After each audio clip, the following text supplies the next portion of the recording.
So hi guys, welcome back again in Phoebe engineers. तो आज मैं आपको बायोन्सी से रिलेटेड क्वेश्चन मैं कराने वाला हूँ।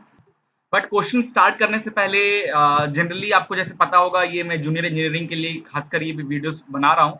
जेई के लिए ये वीडियोस मैं आपके लिए बना रहा हूँ, चाहे आप एसएससी जेई की तैयारी कर रहे हो, चाहे आप आरआरबी जेई की तैयारी कर रहे हो। टेक्निकल पार्ट की बात किया जाए तो टेक्निकल आपको हमारे चैनल पे फ्री में अवेलेबल है। आप यहाँ से सारे सब्जेक्ट्स मैकेनिकल के लिए खासकर आप तैयारी कर सकते हैं। आज का हमारा टॉपिक है बायोन्सी एंड फ्लोटेशन। ठीक है, तो सबसे पहले हम बायोन्सी को कवर करेंगे। बहुत आसान टॉपिक है, ज़्यादा आपका टाइम भी ये टॉपिक नहीं लेगा और इस पे काफ़ी सारे न्यूमेरिकल्स आते हैं। प्रीवियस ईयर क्वेश्चंस में भी काफ़ी सारे क्वेश्चंस इस टॉपिक से बनते हैं, जो कि आपको लास्ट में मैं प्रीवियस ईयर क्वेश्चंस कराऊँगा। बट उससे पहले हम थ्योरेटिकल पार्ट को डिस्कस कर लेते हैं। ज़्यादा डीप में जाकर डिस्कस नहीं करूँगा, क्योंकि डीप में जाकर डिस्कस करना मेरा फंडा नहीं है। ये जो बना रहा हूँ वीडियो, आप बहुत अच्छी तरीके से जानते हो, ज़्यादा डीप में कोशिश करता हूँ मैं ना जाऊँ, क्योंकि हम चाहते हैं कम से कम टाइम में चीज़ें हमारी मैक्सिमम चीज़ें कंप्लीट होती जाए। ठीक है? तो क्या होता है बायोन्सी? बायोन्सी एक तरीके का अपथ्रस्ट फ़ोर्स है, ठीक है? आप डेफिनिशन पढ़ के समझ सकते हो। बायोन्सी और upthrust is an upward force exerted by a fluid that opposes the weight of partially or fully immersed object।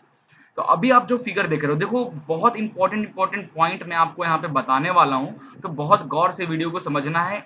Skip करके आगे बढ़ते हुए नहीं जाना है। आपको चीजें आती हैं तो आगे बढ़ते हुए नहीं जाना है, क्योंकि गाइज हम जानते हैं जूनियर इंजीनियरिंग में जो क्वेश्चंस आते हैं, ज्यादातर क्वेश्चन थ्योरेटिकल चीजें से आता है। तो वो छोटी छोटी चीजें थ्योरेटिकल अगर आपकी छूट जाएगी तो काफी दिक्कत होगा क्वेश्चंस को समझने के लिए। तो जैसे कि ये अभी फिगर देख रहे हो, इस फिगर में ये रेड कलर का जो एक बॉक्स है, ये हमारा एक रेड कलर का एक बॉक्स है, जो कि हमारा पानी में डिप है। ठीक है, रेड कलर का ये बॉक्स है फुल्ली। ठीक है, ये बॉक्स है रेड कलर का, ये वाटर है। ये वाटर का सरफेस को हम इस तरीके से दिखाते हैं, ट्रायंगल बनाकर नीचे दो लाइन। ये वाटर का सरफेस है। ठीक है, और ये जो बॉक्स हमारा ये क्या है, फुल्ली इमर्स्ड है। पहली बात, ये जो बॉक्स है हमारा वो फुल्ली इमर्स्ड है। ठीक है, फुल्ली इमर्स्ड है। तो इस बॉक्स पे कौन कौन से अभी पानी के कॉलम के कारण, वाटर कॉलम के कारण इस बॉक्स पे कुछ प्रेशर फोर्स एक्ट हो रहे होंगे।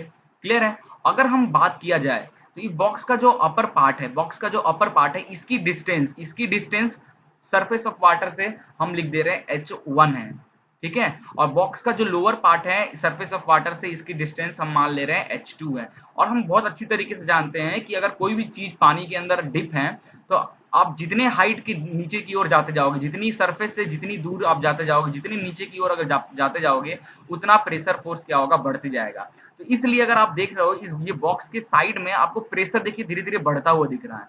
प्रेशर का जो मैग्नीट्यूड आपको दिख रहा है, ये देखिए धीरे धीरे ये बढ़ता हुआ दिख रहा है। इसलिए दिख रहा है कि ये हाइट बढ़ता जा रहा है, h1 से h2 हाइट बढ़ता जा रहा है। तो प्रेशर जो इस पे एक्ट हो रहा होगा साइड वॉल पे, ये भी इस तरीके से इंक्रीज होता जा रहा होगा।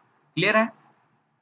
इधर साइड भी देख सकते हो। बट अगर आप बॉक्स के टॉप पे देखें, तो बॉक्स के टॉप पे वाटर का जो डिस्ट्रीब्यूशन है टॉप पे, ये यूडीएल की तरह है, यूनिफॉर्मली डिस्ट्रीब्यूटेड लोड की तरह ऊपर में डिस्ट्रीब्यूट है। नीचे से भी वाटर के कॉलम है, नीचे से भी जो बॉक्स पे फोर्सेस लग रहा है, वो भी यूडीएल लोड की तरह फोर्सेस लग रहा है। और साइड से देखा जाए तो यूवीएल की तरह लग रहा है, यूवीएल की तरह लोड हमारा एक्ट हो रहा है। आप फिगर में बहुत अच्छी तरीके से ये देख सकते हैं। तो हम पढ़ रहे हैं बायोन्सी। तो बायोन्सी में हमारा जो साइड में जो लग रहा है ना, ये सब फोर्सेस, इससे हमें कोई लेना देना नहीं है। अपथ्रस्ट फोर्स ऊपर की ओर लगने, क्योंकि ग्रेविटी में ये बॉक्स क्या होगा, ग्रेविटी के कारण ये बॉक्स अपने सीजी से नीचे की ओर आ रहा होगा। ठीक है, तो इस बॉक्स को डूबने से बचाने के लिए ये पानी क्या करेगा, ऊपर की ओर एक फोर्स लगाएगा। यही ऊपर की ओर जो फोर्स है, जो लग रहा है with the help of this water, इसको हम बायोन्सी कहते हैं। ठीक है, अब कितना लग रहा है वो हम देखते हैं पहले। तो सबसे पहले अपन यहाँ पे एक मैं डायरेक्शन बना रहा हूँ आपको। ठीक है, ये मैं डायरेक्शन बना रहा हूँ समझने के लिए। सरफेसेस, ये हमारा एक्स डायरेक्शन है, ये वाई है, और ऊपर है जेड डायरेक्शन। ठीक है, तो अगर अगर हम नेट हाइड्रोस्टैटिक हाइड्रोस्टैटिक ये कोई नया नाम नहीं है। हाइड्रो मतलब वाटर के अंदर, स्टैटिक रेस्ट में वाले फोर्सेस को बोलते हैं। तो net hydrostatic pressure force in Z direction में, उस बॉक्स पे जो net hydrostatic pressure force act हो रहा है, वो कितना एक्ट हो रहा है, देखिए, तो देखिए इस पॉइंट पे ये जो अपर बॉडी है, इस अपर बॉडी पे जो फोर्सेस लग रहे होंगे उसकी वैल्यू क्या होगी, क्योंकि अपर बॉडी जो है वो सरफेस ऑफ वाटर से h1 डिस्टेंस में है, तो अपर बॉडी पे जो प्रेशर फोर्स एक्ट हो रहा होगा उसकी वैल्यू कितनी होगी गाइस, h1 रो जी इंटू एरिया। और डाउन में बॉक्स के जो ये वाला सरफेस है, ये सरफेस जो है H2 हाइट पे है, तो यहाँ पे जो प्रेशर फोर्स लग रहा होगा वो लग रहा होगा H2 रो जी एरिया। ठीक है, ये कहा क्या है, देखो प्रेशर होता है हमारा, प्रेशर बायोन्सी प्रेशर, प्रेशर की बात करें कोई भी चीज अगर लिक्विड में ड्रॉप है तो उसका जो उस पर प्रेशर एक्ट होता है वो कितनी होता है, रो जी एच होता है। क्लियर है, मैं बात कर रहा हूँ प्रेशर फोर्स का, मैं प्रेशर फोर्स की बात कर रहा हूँ, तो pressure force is equal to pressure into area. ठीक है, ये हो जाएगा rho G H into area, ये हो गया प्रेशर फोर्स। तो बॉक्स के टॉप पे जो प्रेशर फोर्स लग रहा है, क्योंकि टॉप का जो हाइट है H1 पे, इसलिए H1 रो जी एरिया, और इस पे लगेगा H2 रो जी एरिया। तो net hydrostatic force in Z direction में क्या हो जाएगा, net hydrostatic force that is H2 rho G area minus H1 rho G area. अब यहाँ पे ये हो जाएगा, लेकिन यहाँ पे गाइस एक चीज बहुत ध्यान में आपको रखना है, ये जो मैं डेंसिटी लिख रहा हूँ ये किसकी डेंसिटी की बात कर रहा हूँ, ये जो डेंसिटी है वो किसकी है, ये जो डेंसिटी मैं लिख रहा हूँ यहाँ पे, ये डेंसिटी जो है, ये डेंसिटी यहाँ पे फ्लूइड की डेंसिटी है। क्लियर है, तो आप ये बिल्कुल मत छोड़ देना, ये रो लिख कर नहीं छोड़ना है, किसकी, इस बॉक्स की डेंसिटी या इस फ्लूइड की डेंसिटी। आगे मैं आपको बताऊंगा कि बॉक्स की भी डेंसिटी क्या क्या रोल होता है। यहाँ पे जो डेंसिटी हम ले रहे हैं वो फ्लूइड की डेंसिटी ले रहे हैं, इसलिए हम रो एफ की तरह इसको यूज कर रहे हैं। ठीक है, तो कंफ्यूज नहीं होना है। तो यहाँ से ध्यान से देखिए, जो जेड डायरेक्शन में जो फोर्स एक्ट हो रहा होगा, इसमें से क्या कर लिए, एरिया कॉमन ले लीजिए, या फिर इसमें से अगर H2 माइनस H1 बाहर हो जाएगा और इधर हो जाएगा रो किसका, फ्लूइड का, जी और एरिया, ये हो जाएगा। ठीक है, इस तरीके से लिख सकते हैं। और F Z is equal to, देखिए rho G area into height, ये जो इसको मैं क्या लिख सकता हूँ, डेल एच लिख सकता हूँ, और एरिया इंटू हाइट क्या हो जाता है, वॉल्यूम, तो मैं इसको लिख सकता हूँ एफ जी इंटू वॉल्यूम। ये जो जेड डायरेक्शन में, जो इस बॉक्स पे जेड डायरेक्शन में ऊपर की ओर लगने वाला जो फोर्सेस है, जेड डायरेक्शन या तो ऊपर की ओर समझ लो या नीचे की ओर जो बॉक्स पे लग रहा है, तो वो क्या हो जाएगा हमारा रो जी वी। और इसी को थोड़ा डेंसिटी, क्योंकि डेंसिटी इज इक्वल टू होता है मास अपॉन वॉल्यूम, तो मास ऑफ फ्लूइड अगर मैं रखूं तो क्या हो जाएगा, density of fluid into volume, ये हो जाएगा। तो इस एफ जेड को मैं क्या लिख सकता हूँ, इस एफ जेड को फाइनली मैं लिख सकता हूँ mass of fluid into G. तो ये क्या दिख रहा है, ये formula F is equal to M G, weight की बात कर रहा है, तो फाइनली मैं इस इक्वेशन को लिख सकता हूँ, this is F B that is buoyancy force M F G, where the value of F B क्या है, ये इट इज द वेट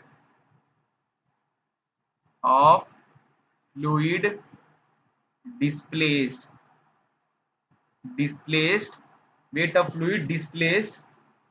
ठीक है, तो ये जो है क्या है, वेट ऑफ फ्लूइड, क्योंकि जब ये हमारा बॉक्स अंदर की ओर आया, तो जब बॉक्स हमारा पानी के अंदर आया तो जो बॉक्स का वॉल्यूम, इतने वॉल्यूम का पानी क्या हो गया, डिस्प्लेस हो गया। तो यहाँ पे अगर आप ध्यान से देखोगे तो इस पानी, इस बॉक्स के अंदर आने से ये पानी क्या होता है, थोड़ा सा इसका लेयर पानी का ऊपर की ओर चला गया होगा। क्यों ऊपर की ओर पानी का लेयर चला गया होगा, क्योंकि ये बॉक्स आने की वजह से बॉक्स का जितना वॉल्यूम है ना, इतने वॉल्यूम का पानी यहाँ से डिस्प्लेस हो गया है, हट गया है इस एरिया से, तभी तो यहाँ पे बॉक्स है। अब वहां पे जो पानी था वो कहाँ चला गया, पानी की यहाँ पे एक्सटेंड हाइट हो गई। ठीक है, ये हो जाएगा वेट ऑफ फ्लूइड कितना डिस्प्लेस हो रहा है, this and this F Z this formula is the buoyancy, जो अपवर्ड डायरेक्शन में लग रहा है। यही होता है ना बायोन्सी को, यही तो डिफाइन करते हो, क्या डिफाइन करते हो, बायोन्सी और up thrust is an upward force, यही तो है हमारा F Z, upward force exerted by the fluid that opposes the weight of particularly or fluid immersed object, जो अपोज करता है, वेट ऑफ बॉडी क्या है, नीचे की ओर, इसके अपोज ऊपर की ओर पानी की वजह से लगेगा, दैट इज कॉल्ड बायोन्सी। ठीक है, तो आपको यहाँ से एक चीज फॉर्मूला, ये जो फॉर्मूला याद करके रखना है। और आप अगर पीछे वाले चैप्टर जो पढ़े थे, चैप्टर पिछला जो चैप्टर मैंने आपको पढ़ाया था, उस चैप्टर में भी मैं आपको कर्व सरफेस, अगर सरफेस हमारा कर्व होता है तो उस पे दो, एक वर्टिकल फोर्स एक्ट होता है, एक हॉरिजेंटल फोर्स एक्ट होता है। वर्टिकल फोर्स जो हमारा हो रहा था दैट इज एफ वाई, उसकी भी वैल्यू तो यही आ रही थी guys, rho G V, where V क्या था, वॉल्यूम, ये टोटल वॉल्यूम फुल्ली सरफेस पे, यही था ना पिछले वाले लेक्चर में, वही है सेम इस बॉडी पे जो अपवर्ड फोर्स एक्ट हो रहा है वही है। in that density is the density of fluid। अब देखिए एक्चुअल में ये बायोन्सी फोर्स लगता कहाँ है आपके बॉडी पे, ये समझना है। बहुत लोग क्या समझते हैं गाइस, बहुत लोग क्या करते हैं, इस तरीके का बॉक्स बनाते हैं, इस तरीके का बॉक्स बनाते हैं और मान लीजिए ये बॉक्स सिर्फ इतना ही डीप है पानी के अंदर, ठीक है, इतना ही पानी के अंदर ये डीप, इतना पानी के अंदर ये बॉक्स डीप है। तो इस बॉक्स की सीजी कहाँ होगी, इस पूरे बॉक्स की सीजी कहीं यहाँ कहीं होगी सीजी, है ना। इस सीजी पे ही पूरे बॉक्स का वेट निर्भर होता है। तो ये सीजी से ये हमारा बॉक्स का वेट है। तो इस पानी की वजह से, क्योंकि ये पूरा बॉक्स डीप नहीं है, ये बॉक्स सिर्फ इतना पार्ट डीप है, ये बॉक्स का सिर्फ इतना ही पार्ट डीप है। तो बायोन्सी फोर्स कहाँ पे लग रहा होगा, सीजी पे लग रहा होगा या कहीं और, जी कहीं और लग रहा होगा बायोन्सी फोर्स। क्योंकि देखो बायोन्सी फोर्स हमेशा जो पार्ट डीप होता है गाइस, देखिए यहाँ पे सिर्फ इतना पार्ट डीप है, इतना पार्ट डीप है, तो इस पार्ट की जो सीजी होगी, जितना पार्ट डीप है इस पार्ट की सीजी मान लीजिए यहाँ कहीं है, तो यहाँ से अपवर्ड लगने वाला फोर्स जो है दैट इज कॉल्ड बायोन्स फोर्स। ठीक है, अगर यही बॉडी अगर फुल्ली डीप होता, यही बॉडी अगर फुल्ली डीप होता, इस तरीके से पूरा का पूरा ये बॉडी पानी में डिप होता, तो इसकी सीजी से नीचे की ओर वेट लगता और इसी की से, क्योंकि पूरा ऑब्जेक्ट डूबा हुआ है ना, इसी के सीजी से हमारा ऊपर की ओर जो फोर्स लगता है उसी पॉइंट से, दैट इज बायोन फोर्स। ठीक है, ये चीज आपको चीजें समझनी है, ध्यान से रखना है कहाँ पे किस पॉइंट पे बायोन्सी लगता है। हमेशा आप सीजी पे बायोन्स नहीं लगा सकते हो, ठीक है, बायोन्सी फोर्स हमेशा सीजी पे नहीं लगता, वो डिपेंड करता है कितना डिप है, जितना पार्ट डिप है उसके सीजी पे हमारा एक्चुअल में लगता है बायोन्सी फोर्स। अब जो बायोन्सी फोर्स आया इसका कुछ रिलेशन दिख रहा होगा, यहाँ पे दिख रहा है कि ऑब्जेक्ट जो है वो पूरा का पूरा ऑब्जेक्ट पानी के ऊपर तैर रहा है, यहाँ पे आधी ऑब्जेक्ट डूबा हुआ है, यहाँ पे पूरा का पूरा ऑब्जेक्ट डूब गया पानी में। इसका मतलब क्या है, देखिए यहाँ पे जो है बायोन्ट फोर्स जो है वो वेट के इक्वल है। ठीक है, जो इस बॉडी का जो वेट है डब्ल्यू जो है इस बॉडी का जो नीचे की ओर लग रहा है, नीचे की ओर लग रहा है, ठीक है, और जो बायोन्सी फोर्स ऊपर की ओर लग रहा है, वो दोनों आपस में इक्वल है, इसलिए ये बॉडी क्या कर रहा है, फ्लोट कर रहा है। और कह सकते हैं बॉडी क्या कर रहा है, बॉडी इक्विलिब्रियम स्टेट में, इक्विलिब्रियम स्टेट में। यहाँ पे ध्यान से देखिए, यहाँ पे क्या हो रहा है, दैट इज जो बायोन्सी फोर्स है यहाँ पे थोड़ा सा वेट से ज्यादा है। ठीक है, वेट से ज्यादा होने के कारण क्या है, यहाँ पे जो बायोन्सी फोर्स है वो वेट से ज्यादा है, इसका मतलब इसको कहते हैं बॉडी गोज अपवर्ड, और जनरली बॉडी क्या कर रहा है, फ्लोट कर रहा है, बॉडी फ्लोट कर रहा है। ये बॉडी, इसको आप नहीं कहोगे फ्लोट होना, दैट इज इन इक्विलिब्रियम, थोड़ा सा भी पार्ट अंदर की ओर नहीं गया है। अब ये फ्लोट कर रहा है मतलब कुछ पार्ट्स वाटर के अंदर ये इस तरीके गया, तो ये F B buoyancy force is greater than weight, then the body will be float. Buoyancy force is equal to weight of body जो नीचे की ओर लग रहा है, दैट इज बॉडी इक्विलिब्रियम है। अगर बायोन्सी फोर्स अगर कम हो गया तो क्या होगा, वेट अगर ज्यादा हो गया, जैसे आयरन ले लीजिए, वेट ज्यादा और बायोन्सी फोर्स जो लग रहा होगा ऊपर की ओर कम होगा, तो आपका आयरन क्या होगा, पानी के अंदर डूब जाएगा। ठीक है, तो इसको अपन कहते हैं बॉडी सबमर्ज्ड हो गया, सबमर्ज्ड हो गया। ये जो तीन रिलेशन मैंने बताया, ये तीन रिलेशन आपको बहुत ध्यान से अच्छे से रखना है। और ये जो बायोन्सी फोर्स का लोकेशन मैं बता रहा हूँ कि कहाँ पे, हमेशा बायोन्सी फोर्स सीजी से ही नहीं लगता है, वो डिपेंड करता है बॉडी जितना पार्ट उसका डीप है उतना ही वहीं उसके सीजी से हमारा बायोन्सी लगता है, और जो वेट होगा वो कहाँ से लगेगा, ओवरऑल पूरे बॉडी के उससे। ठीक है, तो जैसे कि एग्जाम्पल के तौर पे बता रहा हूँ मैं आपको।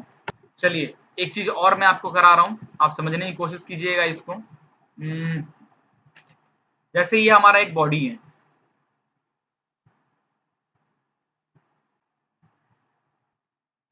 तो ये देखिए ये हमारा हाफ, ये ऑब्जेक्ट जो है, ये ऑब्जेक्ट पूरा पानी के अंदर डीप नहीं है, ये सिर्फ हाफ पार्ट डीप है, आपको दिख रहा होगा हाफ पार्ट यहाँ पे डीप है।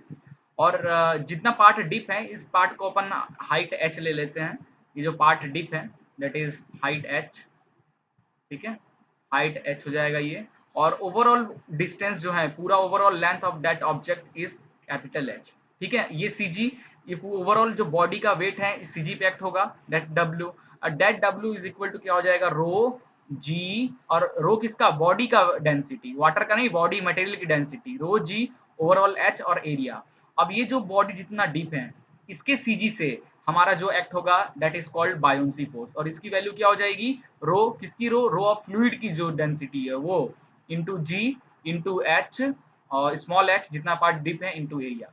देयरफॉर अगर ये दोनों इक्विलिब्रियम स्टेट में है, दोनों आपस में एक दूसरे को इक्वल एंड अपोजिट फोर्स, तो F B is equal to W, दोनों वैल्यू पुट कीजिए, दोनों की वैल्यू,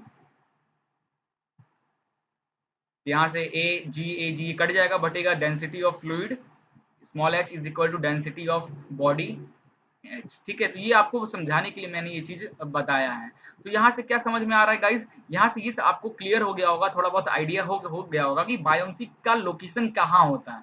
हमेशा बायोन्सी सीजी से एक्ट नहीं होता, बट वेट जो होता है किसी भी बॉडी का वेट, वो मैक्सिमम टाइम पे जो ओवरऑल जो उसकी सीजी है उस पे ही पूरा का पूरा वेट एक्ट होता है पूरी बॉडी का। But buoyancy is not always act on the CG, क्योंकि आप इस एग्जांपल में देख सकते हो, इसमें मैंने स्मॉल एच लिया, स्मॉल एच का क्यों यूज किया बायोन्सी में, क्योंकि स्मॉल एच डिस्टेंस ही सिर्फ पानी में डिप है इसलिए। ओके, और बायोन्सी के लिए फ्लूइड की डेंसिटी डिपेंड करती है, और वेट के लिए जो डेंसिटी का यूज करते हैं, wait of liquid, weight of dead body, उसकी जो डेंसिटी, उसमें जो डेंसिटी होती है वो किस पे डिपेंड करती है, मटेरियल की डेंसिटी पे। ये चीज भी क्लियर हो गया होगा। देखिए अब ये formula generally weight is equal to M होता है, weight is equal to M. देखो density is equal to mass upon volume होता है, तो मास की जगह पे क्या लिख सकते हैं, डेंसिटी जी वी लिख सकते हैं, डेंसिटी किसका, इसका, और volume is equal to area into height होता है, तो यहाँ पे वॉल्यूम की जगह पे एरिया इंटू हाइट लिख सकते हैं, वॉल्यूम एरिया इंटू हाइट। तो ध्यान से देखो यही तो है ये फॉर्मूला, यही तो है गाइस ये फॉर्मूला। क्लियर है, तो ज्यादा कोई डिफरेंस नहीं है। डिफरेंस बस इतना है कि जब हम फ्लूइड की बात करते हैं, कोई भी ऑब्जेक्ट फ्लूइड में जब आता है, नॉर्मल स्टेट में जब कोई ऑब्जेक्ट रहता है उसमें हम एम यूज करते हैं, force is equal to mass into acceleration, pressure is equal to force upon area use करते हैं। बट जब भी वो चीज किसी फ्लूइड के कॉन्टेक्ट में आता है तो पूरा इक्वेशन हमारा बदल जाता है, और फ्लूइड के केस में फ्लूइड की डेंसिटी उस पर डिपेंड करता है, वो सब चीज। जैसे देखिए एफएम में नॉर्मल जो हमारा प्रेशर इज इक्वल टू क्या होता है, force upon area, normal body पे जो प्रेशर एक्ट होता है, नॉर्मली केस की बात किया जाए। बट अगर फ्लूइड में प्रेशर की बात किया जाए तो क्या हो जाता है, रो जी एच, क्योंकि डेंसिटी और कितना हाइट डूबा हुआ उस पर डिपेंड करता है। उसी तरह weight is equal to M होता है नॉर्मल केस में, but in case of fluid के केस में जो वेट ऑफ बॉडी हो जाए वो क्या होता है, density of body G overall height of the body and area. तो ये दोनों आपको ध्यान में रखना है कि क्या मैं एफएम से रिलेटेड जब भी बात करूं तो in that case pressure is equal to ये हो जाएगा, वेट इज इक्वल टू ये हो जाएगा। ठीक है, ऐसी चीजें को आपको समझना है। ओके गाइस, अगला टॉपिक है हमारा stability off fully submerged body. अगर कोई बॉडी हमारा पूरा का पूरा पानी में डिप है तो उसकी स्टेबिलिटी किस तरीके से होती है। तो यहाँ पे तीन कंडीशन मैंने रखा है, स्टेबल कंडीशन किस तरीके का होता है, अनस्टेबल कैसा होता है, और न्यूट्रल कंडीशन कैसा होता है। अगर नॉर्मल लाइन ग्राफ से दिखाया जाए तो अगर इस तरीके का कॉन्केव सरफेस है, तो अगर कॉन्केव सरफेस के में कोई भी ऑब्जेक्ट सेंटर पे, जैसे ये ऑब्जेक्ट सेंटर पे है, इसमें मैंने कोई फोर्स लगाया ऊपर की ओर, ये ऊपर की ओर जाएगा बट वो वापस से अपने ओरिजिनल पोजीशन पे आ जाएगा, है ना। तो ये हमारा होता है स्टेबल कंडीशन, उसको डिस्टर्ब करना, डिस्टर्ब करने पे फिर वो वापस अपने ओरिजिनल पोजीशन पे आ जाए, इसको कहते हैं stable. It's comes its original position, ये जो बॉल है। बट अगर ये कॉन्वेक्स शेप पे अगर मैं यहाँ पे कोई बॉल रखूं और इसमें इसको डिस्टर्ब करूं, इसमें थोड़ा सा फोर्स लगाऊं, तो क्या होगा, बॉल, ये बॉल यहाँ मूव करता जाएगा, गिर जाएगा, वापस अपने स्टेबल कंडीशन पे नहीं आएगा। It is totally unstable, not come, अपने ओरिजिनल पोजीशन पे नहीं आ सकता। और एक लाइन की बात करें, लाइन पे जैसे कि ऑब्जेक्ट को ये बॉल रखा हुआ है इस लाइन पे, और इसको मैंने फोर्स लगाऊं, तो इस फोर्स लगाने से क्या होगा गाइस, ये अपना पोजीशन तो चेंज कर देगा, ये ओरिजिनल पोजीशन पे नहीं आएगा, but it acquire a new original position. ठीक है, ये एक नया पोजीशन एक्वायर कर लेगा, तो it not come in at original position, but it makes a new position. ठीक है, इसको कहते हैं neutral condition, unstable condition and stable condition. Now अब हम कोई ऑब्जेक्ट, जैसे ये एक रेक्टेंगुलर ऑब्जेक्ट पानी के अंदर डिप है, रेक्टेंगुलर ऑब्जेक्ट पानी के अंदर डीप है।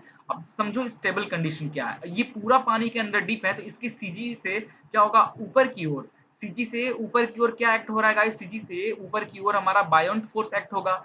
ये जो हमारा सेंटर पॉइंट मैंने जिसको बी रखा है, ये हमारा बी बायोंसी पॉइंट है, यहाँ से बायोंसी फोर्स ऊपर की ओर एक्ट हो रहा है जब ये स्ट्रेट कंडीशन में। और ये मान लेते हैं, ये ओवरऑल सीजी मान लीजिए, ये बॉडी जो है एक तरफ नीचे से थोड़ा सा भारी है, इस तरीके से मान लेते हैं, इस तरीके, तो इसका सेंटर ऑफ ग्रेविटी मान लीजिए यहाँ कहीं पे आ रहा है, यहाँ कहीं पे जी आ रहा है, तो इसी सेंटर ऑफ ग्रेविटी से टोटल वेट जो है नीचे की ओर आएगा। और अगर मैं इस तरीके के बॉडी का, इस तरीके के बॉडी को अगर मैं थोड़ा सा रोटेट करूं, डिस्टर्ब करूं, ठीक है, डिस्टर्ब करूंगा, इस तरीके से डिस्टर्ब करूंगा, तो इस तरीके से डिस्टर्ब करने पे क्या होगा गाइस, ये जो वेट है, वेट तो नीचे की ओर ही रहेगा। ये जो हमारा न्यूट्रल एक्सिस है, ये जो न्यूट्रल एक्सिस है, इस तरीके से टर्न हो जाएगा न्यूट्रल एक्सिस, ठीक है। और जो हमारा वेट है कुछ इस तरीके का लगेगा और एफ बी भी जो इस तरीके का लगेगा। तो ध्यान से देखिए, ये जो वेट है, ये जो वेट है इस लाइन को क्या करना चाह रहा है, इस लाइन को इधर की ओर लाना चाह रहा है, और ये जो एफ बी है ऊपर की ओर जो फोर्स लग रहा है, क्या इस लाइन को इधर की ओर लाना चाह रहा है। तो इसकी वजह से क्या होगा, थोड़ी कुछ देर बाद अगर आप डिस्टर्ब करते भी हो इस तरीके के ऑब्जेक्ट को, तो वापस ये अपने ओरिजिनल स्टेट में आ जाएगा, ठीक है। बिकॉज यहाँ पे जो एफ बी है, बायोन्सी फोर्स, और जो वेट है वो क्या कर रहा है, generating generating anti clockwise direction. और ये एंटी क्लॉक और ये क्लॉक डायरेक्शन, मतलब क्या बोल सकते हैं, अपोजिट डायरेक्शन की तरह। तो ये वापस से न्यूट्रल में हो जाएगा। बट इस बॉडी को देखिए, ये किस तरीके का है, ये बायोन्सी फोर्स। मान लीजिए मैं इसको इस तरीके से ऊपर दिखा रहा हूँ, मैं इस तरीके से नीचे से भी ऊपर की ओर दिखा सकता हूँ। ये हमारा बी पॉइंट है जहाँ पे बायोन्सी फोर्स हमारा एक्ट हो रहा है ऊपर की ओर, और इस टाइम पे हमारा बॉडी का अगर वेट ऊपर की ओर है, ठीक है। अगर टॉप हैवी है, ये जो कंडीशन है ये टॉप हैवी है, क्योंकि, और ये जो था कंडीशन ये था बॉटम हैवी है। अगर बॉटम हैवी होगा, अगर इस रेक्टेंगुलर ऑब्जेक्ट है और उसका अगर बॉटम का पार्ट अगर हैवी होगा, तो जाहिर सी बात है ओवरऑल सीजी जो है वो तो हमारा नीचे ही एक्ट होगा। बट जो बायोन्सी फोर्स है वो तो कितना पार्ट डीप है उसके सीजी से एक्ट करता है, तो इतना पूरा पार्ट डीप है, तो यहाँ से बायोन्सी फोर्स ऊपर की ओर एक्ट हो रहा है। और ये टॉप हैवी, अगर हमारा ऊपर का पार्ट हैवी है तो बायोन्सी फोर्स तो पूरा डूबा हुआ वो तो वहीं लगेगा। बट जो हमारा सीजी है टॉप हैवी की वजह से सीजी हमारा ऊपर की ओर शिफ्ट हो जाएगा और वहां से डब्ल्यू नीचे की ओर लगेगा। और अगर इस तरीके के बॉडी को अगर हम डिस्टर्ब करेंगे, तो इस तरीके के बॉडी को अगर हम डिस्टर्ब करेंगे तो इस तरीके का न्यूट्रल एक्सिस बन जाएगा। और ये डब्ल्यू में देखिए इस तरीके का आ रहा है, और एफ बी ये क्या कर रहा है, ये जो हमारा इस पे इधर की ओर लोड लगा रहा है ये डब्ल्यू, और ये जो है ये जो फोर्स है सेंटर पॉइंट पे लोड लगा, सेंटर पॉइंट पे एकदम इसके एक्सिस सेंटर पे लगा रहा है। तो इसके अंदर कोई भी डिस्टर्बेंस नहीं होगा, एफबी का कोई भी इन्वॉल्वमेंट नहीं होगा। इस डब्ल्यू की वजह से क्या होगा, ये आपका जो बॉडी है ये आप टेढ़ा हल्का सा टिल्ट करोगे, ये टेढ़ा होता जाएगा, टेढ़ा होता जाएगा, टेढ़ा होता जाएगा, ये वापस अपने ओरिजिनल पोजीशन पे नहीं आएगा। बट अगर हम न्यूट्रल की बात करें, न्यूट्रल की बात किया जाए, मतलब ओवरऑल वेट डिस्ट्रीब्यूशन पूरा सेम है, तो यहाँ पे सीजी भी सेंटर पे होगा, जी भी यहीं पे होगा, और बायोन्सी का जो सेंटर है वो भी यहीं पे होगा, और बायोन्सी फोर्स अपवर्ड और डब्ल्यू नीचे। इन दैट केस अगर आप डिस्टर्ब करते हो, ओवरऑल अगर ये स्टेबल है, इन दैट केस अगर आप डिस्टर्ब करते हो, तो जिस तरीके से आप डिस्टर्ब हल्का से डिस्टर्ब किए, तो ये इस जिस तरीके ये जो न्यूट्रल एक्सिस है, मान लीजिए ये 30 डिग्री बना है, तो ये 30 डिग्री बना रहेगा। थोड़ा सा और फोर्स लगाओगे तो फिर ये न्यूट्रल एक्सिस मान लीजिए 40 डिग्री पे टर्न हो गया, तो 40 डिग्री पे ही रहेगा, ठीक है, न्यू पोजीशन पे आ जाएगा। समझ में आ गया स्टेबिलिटी। तो अगर आप चाहते, आपका कोई बॉडी अगर डिप है, पानी के अंदर डूबा हुआ है, पूरा का पूरा बॉडी डूबा हुआ है, और आप चाहते हो कि आपकी जो बॉडी है वो स्टेबल कंडीशन में रहे, आप चाहते हो आपका बॉडी या तो स्टेबल कंडीशन में रहे, तो उसके लिए क्या करना है गाइज, कि अगर आप मान लीजिए उसके लिए जितना भी बॉडी का वेट है ना उसको आप नीचे की ओर भेज दीजिए, पूरा मैक्सिमम से मैक्सिमम जो वेट ऑफ ओवरऑल जो बॉडी है उसको नीचे की ओर आप शिफ्ट कर देने से क्या होगा, आपकी बॉडी स्टेबल होने लगेगी। और अगर आप चाहते हो कि बॉडी को अनस्टेबल कर दें, कि वो डूबता जाए, तो क्या करो, पूरा पूरा जो भी मैक्सिमम वेट ऑफ है उस ऑब्जेक्ट का उसको ऊपर ट्रांसफर कर दीजिए। और अगर आप चाहते हो न्यूट्रल 30 डिग्री पे टर्न होना, तो उतना वेट आप क्या करो, ओवरऑल सेंटर पे, जनरली सेंटर पे कोशिश करो, सेंटर पे सारा का सारा वेट सेंटर पे रखने की। तो जैसे जैसे वेट आप सेंटर से डिस्ट्रीब्यूट करते जाओगे, उस तरीके से ये एंगल भी इस तरीके से न्यू एक्वायर पोजीशन बनता जाएगा। ये तो था स्टेबिलिटी फुल्ली सबमर्ज्ड बॉडी का। अगर यही बॉडी अगर हमारा आधा सबमर्ज्ड है, ठीक है, पार्शली सबमर्ज्ड है, in that case what is the stability, ठीक है। ओके, तो ये मैं ड्राइंग आपको बनाकर ही बताता जाऊंगा साथ में, ताकि आपको ड्राइंग से क्लियर हो जाएगा, चीजें अच्छे से समझ में आएंगी। तो ये पार्सली है, ठीक है। इसका इस टाइम पे ये एक बॉडी है, ये हमारा एक बॉडी है, ठीक है। और इस बॉडी का सेंटर भी मैं बना देता हूँ, ये इस बॉडी का सेंटर है, टेढ़ा हो गया क्या, चलिए ठीक है, ये सेंटर है। और इसका हाफ पार्ट डिप है, ये पार्शियली डीप है, मतलब ये जो लाइन है ये हमारा है पानी का सरफेस, ठीक है। ट्रायंगल से दिखाते हैं ना पानी का सरफेस, इस तरीके से ये हमारा पानी का सरफेस है। मतलब इस टाइम पे जो बॉडी का ये वाला जो बाउंड्री है, इतना पार्ट क्या है, बॉडी का डीप है, बॉडी का इतना जो पार्ट है वो क्या है, पानी में डीप है। क्लियर है।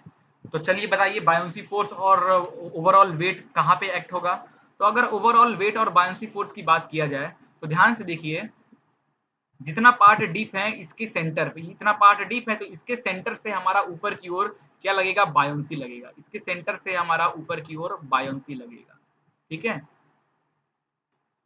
तो ये मैं ये मार्क कर दे रहा हूँ, इस पॉइंट को नाम दे दे रहा हूँ बी, दिस इज बी। और इससे ऊपर की ओर जो लग रहा है, ये जो एरो दिखा रहा हूँ, this is buoyancy force, F B, buoyancy force. ठीक है, और ये जो है ये क्या है, सी जी है हमारा।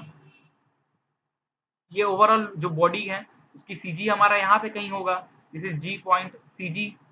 ठीक है, और यहाँ से सी जी से नीचे की ओर क्या लग रहा होगा, नीचे की ओर लग रहा होगा हमारा वेट, वेट हमारा नीचे की ओर लग रहा होगा इस सी जी पे। Okay, full half partially submerged body. अब मैं क्या करता हूँ, इसको डिस्टर्ब करता हूँ, थोड़ा सा इस तरीके के बॉडी को मैं डिस्टर्ब करूंगा। तो देखिएगा डिस्टर्ब करने से क्या होता है, मैं इसको थोड़ा सा कोशिश करता हूँ एनिमेटेड करने का। डिस्टर्ब करने से क्या होगा, ये इस तरीके से टर्न होगा, है ना। और साथ में इसकी जो न्यूट्रल एक्सिस है वो भी कुछ इस तरीके से हो जाएगी, न्यूट्रल एक्सिस जो है वो भी कुछ इस तरीके से हो जाएगी, है ना। और इसकी जो बाउंड्री है, अब जो वाटर जो डिप होगा, अब इसका इतना ये जो पार्ट है, इतना पार्ट अब डिप होगा, क्या होगा, इतना पार्ट ये डिप होगा पानी में, इतना पार्ट डीप होगा। तो क्या समझ में आ रहा है, इस अब ये पानी हैवी हो गया, इस तरीके से टर्न होने से पानी अब पहले जो जितना वॉल्यूम ये डिप था उससे ज्यादा वॉल्यूम डिप हुआ और नीचे की ओर क्या हो गया, हैवी हो गया। तो इसकी वजह से क्या होगा गाइस, जो बी पॉइंट था, जो ये जो बायोंसी का जो पॉइंट बी यहाँ पे कहीं था ना, बायोंसी का जो पॉइंट, वो शिफ्ट हो जाएगा, जाहिर सी बात है। ये हमारा बी पॉइंट मैं लिख दे रहा हूँ, ये जो पहले पुराना वाला बी पॉइंट था, ये पॉइंट क्या होगा, हमारा शिफ्ट हो जाएगा। ठीक है, और ये पॉइंट कहीं यहाँ कहीं पे आ जाएगा, ये पॉइंट कहीं हमारा यहाँ कहीं पे आ जाएगा। और इसको मैं मार्क कर देता हूँ बी डैश, क्योंकि पानी इधर की ओर ज्यादा हुआ है तो ये जो बी है इधर की ओर शिफ्ट हो जाएगा और इधर कहीं पे आ जाएगा। और यहाँ से अगर मैं एक एक्सटेंड लाइन बनाऊं, ठीक है,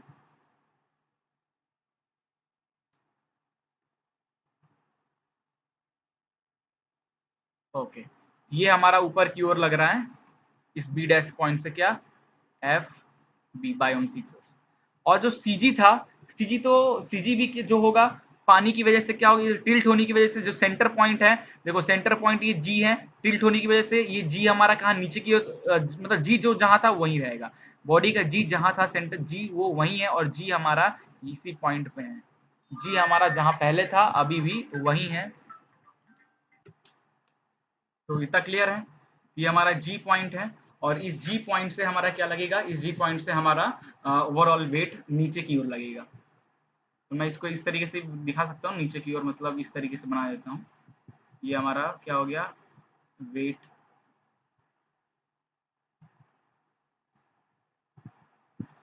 नीचे की ओर लग रहा है। ओके, अब यहाँ पे जो गाइस बी जो पॉइंट था, पहले बी पॉइंट था हमारा बायोंसी का, वो बाद में बी डैश हो गया। ये क्यों हो गया, ये इसलिए चेंज हो गया because of increased volume of water on one side due to tilting, है ना। अब करना क्या है, अब इस जो टिल्ट होने के बाद जो नया पॉइंट बी डैश आप सब आपका बन रहा है, इस बी डैश पॉइंट को इसका इस पॉइंट पर जो फोर्स लग रहा है एफ बी ऊपर की ओर, इसको एक्सटेंड कीजिए, और एक्सटेंड करने के बाद ये न्यूट्रल एक्सिस को जिस पॉइंट पे कट करता है, इस पॉइंट पे न्यूट्रल एक्सिस कट करता है, इसको नाम दे दीजिए एम। और that point M is known as meta centre, meta C E N T R E, meta centre. इसी पॉइंट को हम मेटा सेंटर कहते हैं। ठीक है, क्लियर हो गया ना, मेटा सेंटर कैसे बनता है। टिल्ट करोगे तो बी डैश शिफ्ट हो जाएगा, और बी डैश से जो हमारा बायोंसी फोर्स ऊपर की ओर, इस बायोंसी फोर्स को एक्सटेंड करो, तब तक एक्सटेंड करते जाओ जब तक वो न्यूट्रल एक्सिस को कट ना कर दे, और जिस पॉइंट पे न्यूट्रल एक्सिस को कट करे उस पॉइंट को हम मेटा सेंटर कहते हैं, एम। ठीक है, और the distance between G to M, ठीक है, इस जी से लेकर इस एम तक का जो डिस्टेंस है, इसको कहते हैं it is a metacentric height, metacentric height क्या है, इस मेटासेंट्रिक हाइट से क्या होता है ये भी आपको मैं बताने वाला हूँ, ठीक है। और अब यहाँ पे ध्यान से देखिए हम ये चीज क्यों पढ़ रहे हैं। अगर जी एम, ठीक है, height of G M if greater than 0, it means आपका जो बोट है या फिर जो भी ऑब्जेक्ट है वो स्टेबल कंडीशन में है, ठीक है। अगर आपका जी और एम की वैल्यू इज इक्वल टू 0 के बराबर आ जाता है, मतलब आपका जो बोट है या फिर आपका जो बॉडी है वो न्यूट्रल है। अगर आपका जीएम की वैल्यू 0 से कम हो जाती है, इन दैट केस आपका अनस्टेबल केस हो जा रहा है, अनस्टेबल। इसका मतलब समझ रहे हो। देखो अगर ये मैं न्यूट्रल एक्सिस बनाऊं, ये इसका मतलब समझो, ये न्यूट्रल एक्सिस बनाऊं तो ये अगर G M is greater than 0, तो अगर ये हमारा सेंटर है, ठीक है, ये हमारा सेंटर है, मान लेते हैं जी। अगर मेटासेंट्रिक हाइट ऊपर है, जी से ऊपर की ओर है, तो ये स्टेबल कंडीशन है। अगर मेटा सेंटर भी हमारा इसी पॉइंट पे, मेटा सेंटर भी अगर इसी पॉइंट पे बनता है, ये स्टेबल कंडीशन का साइन है। अगर मेटा सेंटर भी जी जहां है पॉइंट है वहीं पे एम भी अगर आता है तो इसको बोलेंगे न्यूट्रल। अगर जी से नीचे आ जाए मेटा सेंटर, अगर एम नीचे आ जाए मतलब निगेटिव चला जाए, 0 से कम चला जाए, इन दैट केस ये अनस्टेबल केस है। तो जनरली आपको ये समझाना था कि आप मेटा सेंटर के हेल्प से भी आप बता सकते हैं what is stable, what is neutral and what is unstable condition, ठीक है, when body is partially submerged. और जनरली बोट का बहुत अच्छा एग्जांपल ही है। अब ध्यान से देखिए, यहाँ से कुछ इक्वेशन बनता है। जो जीएम है, जीएम को आप क्या लिख सकते हो, GM is the metacentric height, G से एम तक का डिस्टेंस, इज इक्वल टू क्या लिख सकते हो इसको, बी एम, इसको क्या लिख सकते हो, बी एम, बी से एम तक का डिस्टेंस माइनस बी जी लिख सकते हैं। Therefore B M, B M क्या हो जाएगा, बी एम हो जाता है आपका I upon V, I upon V, where ये फॉर्मूला भी याद रखना, the value of B M, B से एम तक का डिस्टेंस, वेयर बी को हम कहते हैं distributed, distributed volume, and I is the second movement of inertia, second movement of inertia, ठीक है। अब ध्यान से देख रखना, जो आई की वैल्यू है वो आई की वैल्यू वो डिपेंड करती है कि आपका ये सिर्फ ऑक्सीलेट किस डायरेक्शन में हो रहा है, ऑक्सीलेट कहाँ से हो रहा है, ठीक है, ऑक्सीलेट की ऑक्सीलेटिंग एक्सिस क्या है, उसके अकॉर्डिंग आई की वैल्यू रखोगे। क्योंकि रेक्टेंगुलर सेक्शन की बात किया जाए, रेक्टेंगुलर सेक्शन की अगर बात किया जाएगा इस, तो इसको अपन बोलते हैं बी, ठीक है, और इसको बोलते हैं अपन डेप्थ, ठीक है, इसको डेप्थ कहते हैं। अगर यही अगर एक्स एक्सिस से अगर आप मूवमेंट ऑफ इनर्शिया बोलोगे, एक्स एक्सिस से अगर मूवमेंट ऑफ इनर्शिया मैं आपसे पूछूं आई एक्स एक्स की वैल्यू क्या हो जाएगी, तो आप क्या बोलोगे, बी डी क्यूब अपॉन 12। और यही मैं अगर आपसे वाई एक्सिस के अकॉर्डिंग मूवमेंट ऑफ इनर्शिया पूछूं, वाई के सेकंड मूवमेंट ऑफ इनर्शिया पूछूं वाई एक्सिस के अकॉर्डिंग, तो आप क्या बोलोगे, D D cube upon 12, opposite हो जाएगा, ठीक है। तो अगर मैं ये शिप बना रहा हूँ, ठीक है, ये अगर मैं शिप बना रहा हूँ इस तरीके से, मैं 3D में कोशिश कर रहा हूँ बनाने का, ये अगर हमारा शिप है,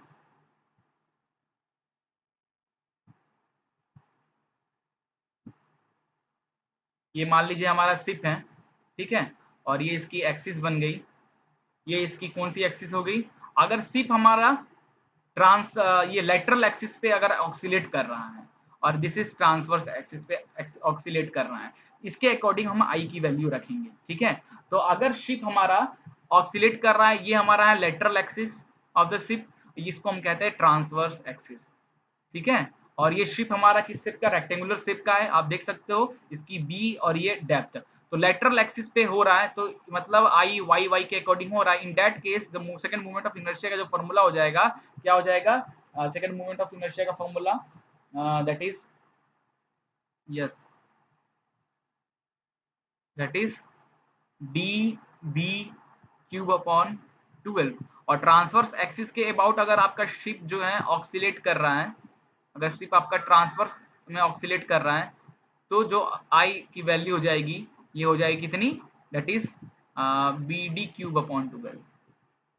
तो आई की वैल्यू आपको, इसलिए मैंने ये चीज बताया था, आपको कम से कम आई की वैल्यू लेना सीख जाओ, ठीक है, क्योंकि यहाँ पे अगर आप बी से एम का डिस्टेंस निकालोगे तो आई की वॉल्यूम तो निकाल लोगे कि ये वॉल्यूम डिस्ट्रीब्यूटेड, मतलब ये जो इतना जो पार्ट डूबा है ना, ये जो पार्ट डूबा हुआ है इसकी वॉल्यूम तो आप आसानी से निकाल लोगे, बट आई कैसे निकालोगे? तो उसको आई की निकालने के लिए सबसे पहले आपको ये पता होना चाहिए कि ये जो बॉडी है ऑक्सीलेट एक्स की, अब ये तो देखोगे, इसको देखोगे तो ये देखो ये एक्स एक्सिस है ना, ये हमारा एक्स एक्सिस है और ये हमारा वाई एक्सिस है, तो ऑक्सीलेट किसके डायरेक्शन में हो रहा है उसके अकॉर्डिंग आप आई की वैल्यू लोगे। ठीक है, एक एक्स्ट्रा चीज और यहाँ पे बता दे रहा हूँ, कभी कभी आपसे क्वेश्चन एंगुलर फ्रीक्वेंसी पूछ देता है, एंगुलर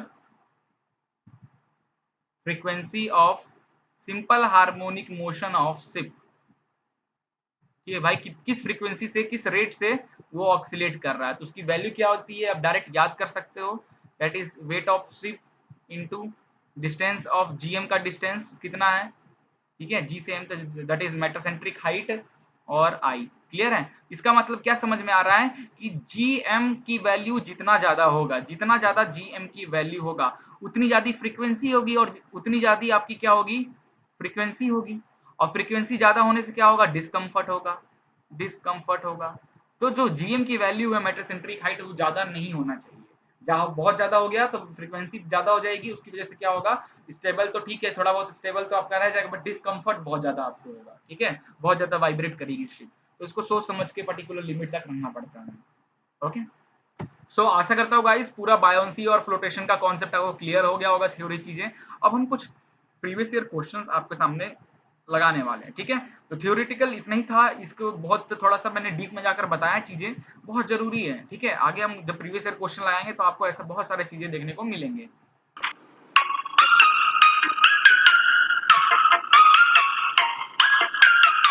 सो चलिए स्टार्ट करते हैं, पहला क्वेश्चन देखिए बायोन्सी एंड फ्लोटेशन का। A piece of metal of specific gravity 7 floats in a mercury of specific gravity this, what fraction of its volume is under mercury. ठीक है, क्वेश्चन समझ में आ रहा है ना? एक मरकरी का टुकड़ा है, ठीक है, एक मरकरी का टुकड़ा है, सॉरी मेटल का पीस है, मरकरी में डिप है। ठीक है, मेटल का पीस है, मरकरी में डिप है, इस तरीके से मेटल का पीस है और ये मरकरी में इस तरीके से ये डिप है। तो कितना वॉल्यूम डिप है मरकरी में, वही आपको मतलब ये कितना वॉल्यूम ऑफ, कितने वॉल्यूम के मरकरी में ये डिप है, ये कितना वॉल्यूम में ये डिप है, आपको ये कैलकुलेट करना है। तो देखिए वेट ऑफ, इसका कुछ वेट लग रहा होगा नीचे की ओर, है ना, और एक बायोन्सी फोर्स लग रहा होगा ऊपर की ओर एफ बी, दोनों को इक्वेट कर दीजिए। वेट की बात किया जाए तो डेंसिटी ऑफ दैट मेटल की बॉडी, ठीक है, मेटल बॉडी डेंसिटी और उसकी वॉल्यूम, मेटल बॉडी की वॉल्यूम इनटू जी, ये हो जाएगा वेट। और हमारा जो बायोन्सी फोर्स है वो क्या हो जाएगा, डेंसिटी ऑफ किसका, मरकरी, एच जी, मरकरी का डेंसिटी, वॉल्यूम ऑफ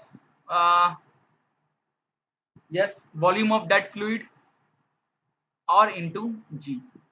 ठीक है, ये हो जाएगा।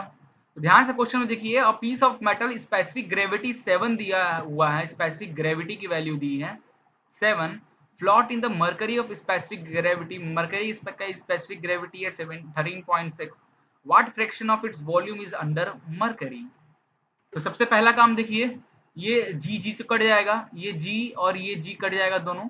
ठीक है, स्पेसिफिक ग्रेविटी का फॉर्मूला क्या होता है, स्पेसिफिक ग्रेविटी, स्पेसिफिक ग्रेविटी को अपन क्या लिखते हैं, specific gravity is equal to weight of liquid upon weight of water, ये लिखते हैं। और डेंसिटी के टर्म में क्या लिखेंगे, density of liquid upon density of water, यही लिखेंगे। ओके, तो स्पेसिफिक ग्रेविटी दिया हुआ है किसका, मेटल का 7, और डेंसिटी इधर ऑफ वाटर दैट इज कितना हो जाएगा 1000, और ये क्या हो जाएगा मेटल की डेंसिटी।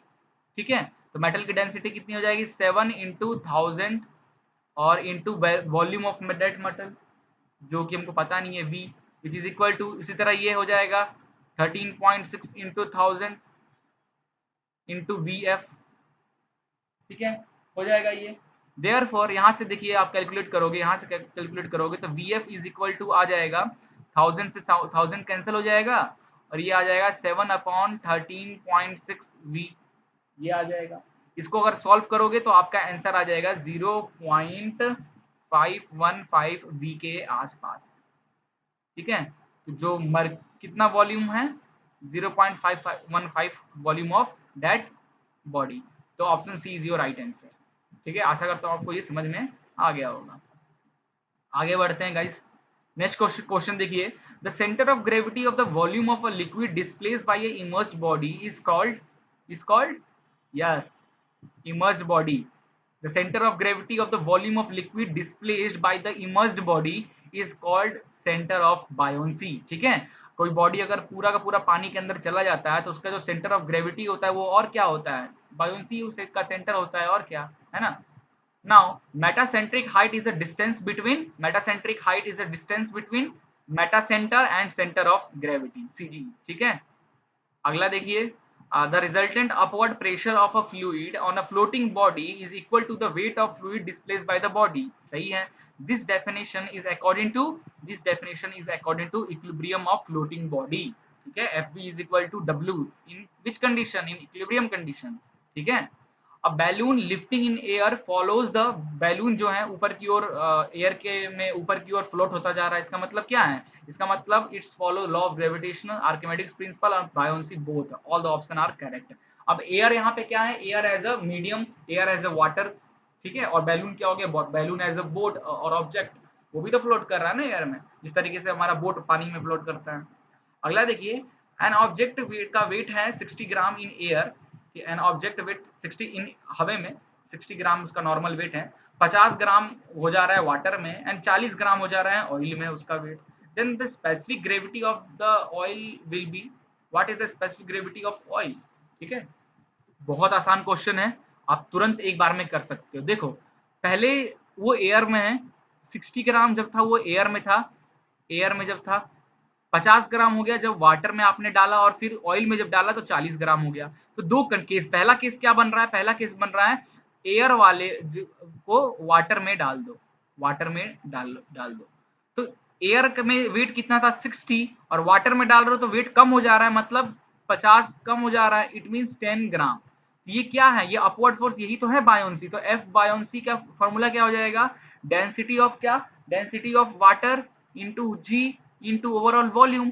ठीक है, तो overall volume is equal to क्या हो जाएगा, density of water into g upon buoyant force, और बायोन फोर्स कितना हो जाएगा 10 ग्राम, दैट इज 10 ग्राम है, तो इसको कन्वर्ट कर दीजिए, तो 10 gram into 10 power minus 3 KG. ठीक है, ग्राम को केजी में कन्वर्ट कर दिए, तो मैंने ये कन्वर्ट कर दिया ग्राम को केजी में। ठीक है, ये हो गया। उसी तरह अगर सेकंड केस जो है, ठीक है, सेकंड केस हमारा क्या है, एयर में उसका जो भी वेट था, अब उसको मैं ऑयल में डाल देता हूं, तो एयर में क्या था 60 था, ऑयल में डालने पे 40 हो गया, तो कितना अपवर्ड फोर्स वो हो रहा होगा, डिफरेंस 20 ग्राम का। यहाँ पे जो बायोन जो वॉल्यूम आएगा वो कितना आ जाएगा, that is F buoyant force upon oil into g, ये हो जाएगा ना, ऑयल इंटू जी हो जाएगा, density of oil into g, F बाइंड हो जाएगा 20 इंटू 10 पावर माइनस 3 अपॉन हो जाएगा density of oil into g, ये हो जाएगा। ठीक है, और ध्यान से देखिए, ओवरऑल बॉडी की वॉल्यूम कितना है वो तो आपको आइडिया है ही। ठीक है, ओवरऑल वॉल्यूम क्या है, ये v का वैल्यू क्या कीजिए और ये जो v का वैल्यू आया है केस वन में, दोनों को इक्वेट कर दीजिए, दोनों को इक्वेट कर दीजिए, तो मैं यहाँ पे इक्वेट करता हूँ 10 into 10 power minus 3 upon density of water मैं लिख देता हूँ 1000 into ji, which is equal to क्या हो जाएगा 20 into 10 power minus 3 upon density of oil into g. ठीक है, density of oil into g. ठीक है, तो इसको सॉल्व करोगे, यहाँ से जी जी कट जाएगा, यहाँ से डेंसिटी ऑफ ऑयल आपका निकल जाएगा अप्रोक्सीमेट 2 के आसपास, तो option 2 is your right answer. ठीक है, चलिए आगे बढ़ते हैं अब।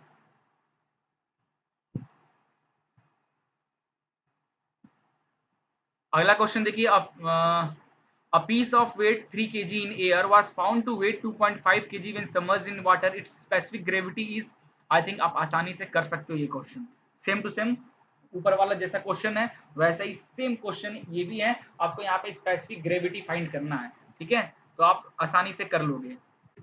ओके, ध्यान से रखना, यहाँ पे डेंसिटी नहीं पूछा है, स्पेसिफिक ग्रेविटी पूछा है।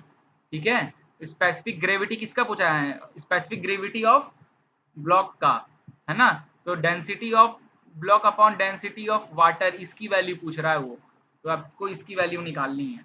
ठीक है, जैसे density is equal to mass upon volume होता है, तो डेंसिटी ऑफ ब्लॉक क्या हो जाएगा, मास ऑफ ब्लॉक एयर में जो था 3 अपॉन वॉल्यूम, तो यहाँ से वॉल्यूम ऑफ ब्लॉक हो जाएगा कितना 3 upon density of that B. ठीक है, ये हमारा हो गया पहला केस, तो ये हमारा बन गया। सेकंड क्या होगा, जब उसको डाल रहे हैं तो वेट क्या हो जा रहा है, केजी में चेंजेस हो जा रहा है, 3 से 2.5 हो जा रहा है ना। एपरेंट वेट ऑफ ब्लॉक, अगर मैं एपरेंट वेट ऑफ ब्लॉक की बात करूं तो एपरेंट वेट ऑफ ब्लॉक कितना हो जाएगा 2.5 gram, which is equal to 3g minus buoyant force. ठीक है ना, ये समझ में आ रहा ना कैसे हुआ। अगर नहीं समझ में आ रहा है तो ये चलो मैं आपको समझा देता हूँ, बहुत लोग को दिक्कत हो जाएगा ये इक्वेशन कहाँ से आ गया। देखिए ये बॉडी है, नीचे क्या लग रहा है, weight which is equal to mg, ऊपर क्या लग रहा है, buoyant force fb, buoyant force. तो आप लिखते हो ना fb is equal to mg, है ना, लिखते हो। अब क्या हो रहा है, जो आपका वेट है एयर में ये है, ठीक है, ये वाटर में ये है, एयर में तो वेट अलग था, तो अपन क्या करेंगे, एफ बी ये प्लस में है तो इधर minus M G is equal to क्या एपरेंट वेट था 2.5 हो गया जब उसको लिक्विड में डालें, तो यहाँ से आपका एफ बी क्या हो जाएगा, रो ऑफ फ्लूइड जी और वी माइनस एम, एम कितना है mass of block 3, G is equal to 2.5। ठीक है, यहाँ से ये इक्वेशन आया। बस सारी वॉल्यूम पुट की, वी की वॉल्यूम आपको पता ही है, वॉल्यूम आप पुट कीजिए, यहाँ से आपका डायरेक्ट निकल जाएगा। वाटर में ड्रिप किया तो ये डेंसिटी ऑफ फ्लूइड की जगह डेंसिटी ऑफ वाटर लिख दीजिए, सारा वैल्यू पुट की डायरेक्ट आपका आंसर निकल जाएगा। ठीक है, चलिए आगे बढ़ते हैं। अगला क्वेश्चन है, a block of ice floating over water in a vessel slowly melts in it, the water level in the vessel will remain constant। ठीक है, चलिए इस क्वेश्चन का मैं डायरेक्ट ऐसे छोड़ कर आपको नहीं इसका रीजन बताता हूँ क्यों हो रहा है।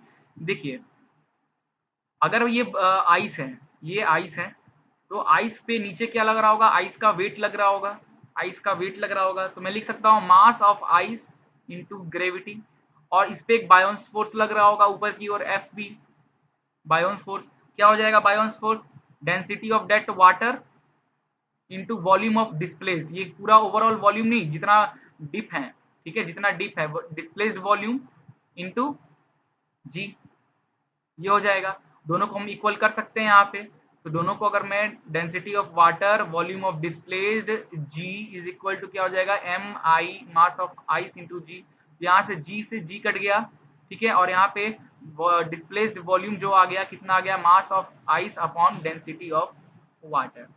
ठीक है, ये डिस्प्लेस्ड वॉल्यूम आ गया।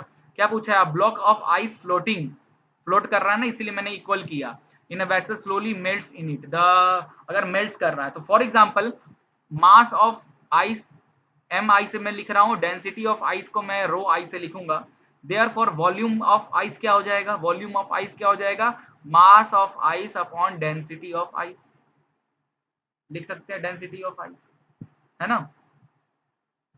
अब जो आइस है, ठीक है, अब जो आइस है गाइस, आइस जब मेल्ट होगा तो वो किसमें, वाटर में ही कन्वर्ट होगा। आइस जब हमारा मेल्ट होगा, अरे यार ये माउस,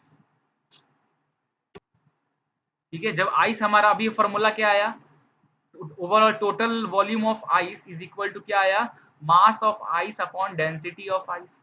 ठीक है, और ये जो आइस है ये क्या हो रहा है, मेल्ट होके क्या बन जाएगा, वाटर बन जाएगा, वाटर कन्वर्जन हो जाएगा, देयरफॉर वाटर में कन्वर्ट हो जा रहा है, इसलिए वॉल्यूम ऑफ आइस को मैं अब लिख दूंगा, volume of water is equal to mass of, वही जो मास ऑफ आइस अपॉन इस बार डेंसिटी ऑफ वाटर।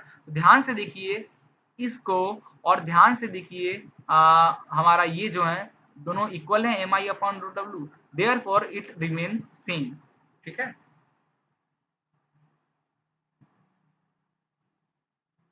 चलिए नेक्स्ट क्वेश्चन पे चलते हैं।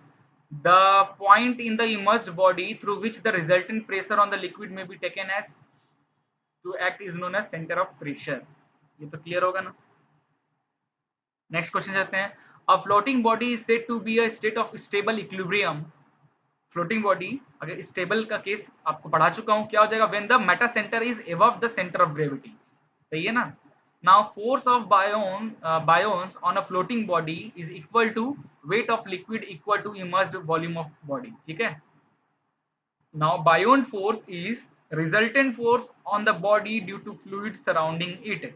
बायोन फोर्स क्या होता है, सारे रिजल्टेंट फोर्स जो हमारे उस बॉडी में लगता है जब वो बॉडी हमारा फ्लूइड में डिप होता है। ठीक है, the force buoyancy is dependent on mass of liquid displace, कितना वो जो बॉडी है कितना मास ऑफ वाटर को डिस्प्लेस किया उसी पे डिपेंड करता है। फॉर्मूला ही होता है बायोन्सी का, क्या होता है, रो जी वी, वी कौन सा है, डिस्प्लेस्ड वॉल्यूम है ना, ठीक है। When a body floating in a liquid is displaced slightly, it oscillate about Meta centre, yes Meta centre के अबाउट ऑक्सीलेट करता है, डिस्प्लेस करोगे ना तो स्टेबल कंडीशन है कि अनस्टेबल है। अगला देखते हैं, a body float in a stable equilibrium when the metacentric above the CG, ठीक है। Metacentre is the point of intersection of buoyant force and the centre line of body, yes, ठीक है। The two important force for the floating body are buoyancy and gravity, बहुत important है body के लिए, ठीक है, जो लगता है जनरली एफएम के टॉपिक्स में। The resultant upward pressure of the fluid on the immersed body is called buoyancy, ठीक है। The metacentric height of the battleship is, अब देखो बैटलशिप जो होते हैं ना, मेटासेंट्रिक हाइट जो होती है बैटलशिप जो होती है 1 मीटर से के 1.5, जो मैं आपको बताया था जी एम, जी से एम तक का डिस्टेंस कोई तो बोलते हैं मेटासेंट्रिक हाइट है, और जितना ज्यादा होता है उतना डिस्कम्फर्ट होता है। तो जो हमारी बैटलशिप होती है, तो बैटलशिप में क्या हमको स्टेबिलिटी चाहिए होता है, ठीक है। बैटलशिप में जनरली बहुत तेज चलती है, तो जो बैटलशिप होती है उसमें ज्यादा हमको कंफर्टनेस नहीं चाहिए रहता है। बैटल जो सीप होती है उसमें कंफर्टनेस कम होता है, ठीक है, स्टेबिलिटी ज्यादा होती है। तो इसकी वजह से मेटासेंट्रिक हम ज्यादा रखते हैं कि स्टेबिलिटी हमें ज्यादा मिले ताकि हम गन वगैरह एम कर सकें, ठीक है, इसलिए इसकी वैल्यू उतनी ज्यादा है। और जो नॉर्मल बोट होती है ना गाइस, उसकी वैल्यू कम होती है मेटासेंट्रिक, 0.3 से 0.8 के आसपास। क्यों? क्योंकि यहाँ पे हमें कंफर्ट चाहिए ना कि स्टेबिलिटी, तो चाहिए ही चाहिए, थोड़ा बहुत स्टेबिलिटी चाहिए, ठीक है, बाकी के बाकी आपको क्या चाहिए, कंफर्टनेस चाहिए। इसीलिए बोट में जब आप ज्यादा लोग बैठ जाते हो तो फिर बोट वाला आपको बोलता है अरे यार सब लोग एक तरफ ना जाओ, ठीक है, सब लोग एक तरफ ना जाके बराबर बराबर रहो। बट ऐसा हमारा शिप जो होता है बैटल शिप के साथ नहीं होता। बैटल शिप में आप किधर साइड भी चले जाइए स्टेबिलिटी मेंटेन रहता है, बट साथ ही साथ में आपका डिस्कम्फर्ट बहुत मिलेगा, बहुत ज्यादा फ्रीक्वेंसी से आप वाइब्रेट करोगे फिर चेंजेस होगा, ठीक है। नाउ अगला है, the metacentric height of sailing ship is 0.45 metre to 1.25 metre. Sailing ship की बात कौन से कर रहा है, वही वो वाली शिप गाइस जो सामान इधर उधर ट्रांसफर करती है, ठीक है। तो इनका भी लगभग देख रहे हो कम है, बैटल शिप से कम रहता है, इनमें भी स्टेबिलिटी तो चाहिए ही चाहिए, बट डिस्कम्फर्ट, क्योंकि डिस्कम्फर्ट रहेगा इसलिए सेलिंग शिप में क्या होता है गाइस, समान ही जाते हैं तो उसमें कौन सा कंफर्ट चाहिए। Now metacentric height is the distance between CG of body and the metacentre, okay. आगे बढ़ते हैं guys. According to principle of flotation, the weight of liquid displaced as compare to the weight of body is same, ठीक है। Weight of body जितना displace होगा और body का जो जितना बॉडी का वेट होगा उतना ही तो पानी डिस्प्लेस करेगा, है ना, it will be same. A piece of metal of specific gravity 13.6 is placed in a mercury of specific gravity 13.6. What fraction of its volume under mercury? पहले करा चुका हूँ, बहुत आसानी से आप ये क्वेश्चन भी समझ सकते हो। Whole of the metal piece will be immersed with its top surface just at mercury level. तो आप ये आपको स्पेसिफिक ग्रेविटी आपको पता है कि इसका मेटल पीस का, और दोनों का लगभग सेम है। सेम होने की वजह से क्या होगा, बोथ क्या होगा, मेटल पीस होगा फुली इमर्स्ड होगा टॉप सरफेस तक, जस्ट एट मर्करी लेवल तक, ठीक है। The condition of stable equilibrium of a floating body are, all option are correct, मतलब Meta centre should lie above the center, सही है। The center of buoyancy and the center of gravity must lie on the same vertical line, ये भी सही है। All writing couple should be formed, writing couple मतलब एक इस direction में एक अपोजिट डायरेक्शन में, इससे वजह से स्टेबिलिटी मेंटेन रहे।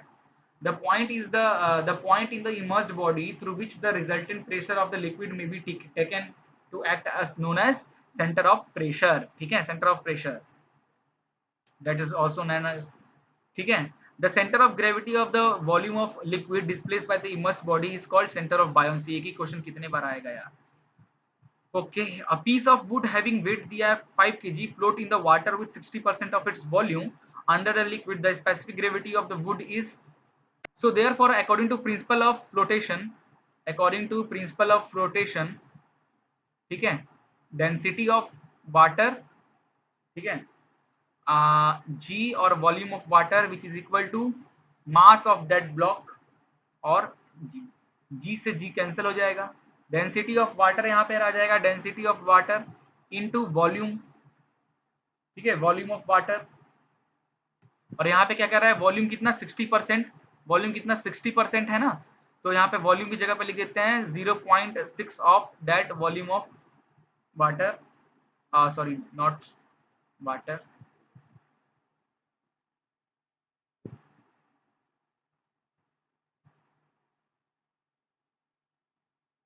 60% है टोटल।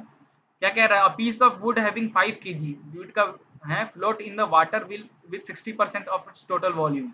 तो डेंसिटी ऑफ वाटर इंटू 60% मतलब 0.6 और of volume into ji which is equal to M G. यही है ना? जैसे बॉडी है, नीचे वेट लगेगा, weight is equal to M जी, और ऊपर क्या लगेगा? बायोन फोर्स, वही मैंने लिखा। और एम को क्या लिख सकते हैं फ्लूइड के केस में? एम को भी लिख सकते हैं हम डेंसिटी ऑफ किसका? डेंसिटी ऑफ ब्लॉक, ठीक है, density of block volume into g लिख सकते हैं। तो एम की जगह पे यहाँ पे आप लिख दीजिए density of block into volume into G, VG, और ये वीजी दोनों कट जाएगा, ठीक है। और यहाँ से आपका इक्वेशन आ जाएगा density of that block upon density of water is equal to 0.6, और density of block upon density of water is known as specific gravity and this value will be 0.6, ठीक है। अगला क्वेश्चन देखिए। अरे यार इस सरफेस पे बहुत ज्यादा।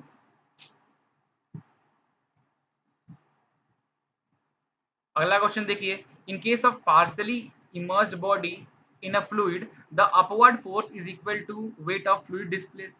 पार्सली इमर्स्ड बॉडी के साथ क्या होता है? ये तो ऑप्शन गलत है। अपन ने क्या पढ़ा था? पार्सली, अपन ने क्या पढ़ा था? ऑप्शन गलत टिक लगा हुआ है। ये देखिए मैंने कहाँ बताया था, ये पार्सली ऑब्जेक्ट, तो इसमें क्या होता है? फ्लोट कर रहा है, यही हो रहा है ना, फ्लोट कर रहा है partially. F B is equal to W का मतलब क्या होता है? बॉडी पूरा इक्विलिब्रियम स्टेट में, इस तरीके से। पार्सली वो डिप है, इसका मतलब जो बायोंड फोर्स है वो ग्रेटर देन डब्ल्यू। तो क्या ऑप्शन हो जाएगा यहाँ पे? The upward force is greater than wait of liquid displace. Option A आपका सही आंसर होगा, ठीक है गाइस, याद रखना ऑप्शन ए आपका यहाँ पे सही आंसर हो जाएगा। चलिए आगे बढ़ते हैं। ऑप्शन सी नहीं होगा, option A. The buoyancy depends on mass of liquid displaced, सही है। The stability of floating body depends on its metacentric height, सही है। The body is said to be floating when where W is the weight of body and Fb is the buoyant force, ठीक है। तो किसका पूछ रहा है? Floating के केस में ना, तो यस फ्लोटिंग के केस में ऊपर फ्लोट कर रहा है, W is equal to F B. Okay, एक मिनट, देखा जाए तो इनके सब पार्शियली इमर्स्ड बॉडी के लिए ठीक है ये, बट अगर ये फ्लोटिंग के लिए बात कर रहा है, ओवरऑल बॉडी फ्लोट कर रहा है, ठीक है। इस क्वेश्चन का फ्लोट कर रहा है मतलब क्या? पूरा पूरा बॉडी ऊपर फ्लोट कर रहा है और पार्सली इमर्स्ड है, ठीक है। पार्सली इमर्ज की बात करेगा गाइस तो आप ऑप्शन ए को टिक करना, और फ्लोट की बात करेगा तो weight is equal to F B tick करना, ये सही है ये ऑप्शन, ठीक है। Now a submerged body will be in stable equilibrium if the centre of gravity is below the centre of buoyancy, ठीक है। अपन स्टार्टिंग में आपको ये चीजें बताई थी। A piece of metal of specific gravity 7 दिया हुआ है, mercury 13 point, the fraction of its volume under the mercury. बहुत आसानी से ये क्वेश्चन कर सकते हो, पहले भी किया आपने। 0.515 के आसपास सेम आंसर आएगा, सेम क्वेश्चन भी 7 और 13.6 सेम दिया हुआ है, ठीक है। और कभी कभी अगर मरकरी की स्पेसिफिक ग्रेविटी नहीं दिया हो तो आप अपने से 13.6 पुट कर देना, क्योंकि होता है स्पेसिफिक ग्रेविटी मरकरी का 13.6, और बहुत पहले से आई थिंक आपको आइडिया होगा। ओके, ये था हमारा आज का बायोंसी टॉपिक, और यहाँ पे खत्म होता है। सारे प्रीवियस ईयर क्वेश्चन भी मैंने आपको यहाँ पे करा दिया, और आशा करता हूँ चीजें आपको अच्छे से समझ में आ गई होंगी, पूरे टॉपिक क्लियर हो गया होगा। कहीं डाउट वगैरह होता है तो कमेंट कर सकते हो आप हमें। साथ में ही हमारे टेलीग्राम ग्रुप, हमारे इंस्टा पे जुड़ जाओ, वहाँ भी आप हमसे क्वेश्चंस वगैरह कर सकते हो, डिस्क्रिप्शन में आपको लिंक मिल जाएगी। चलिए गाइस, मिलते हैं नेक्स्ट वीडियो में।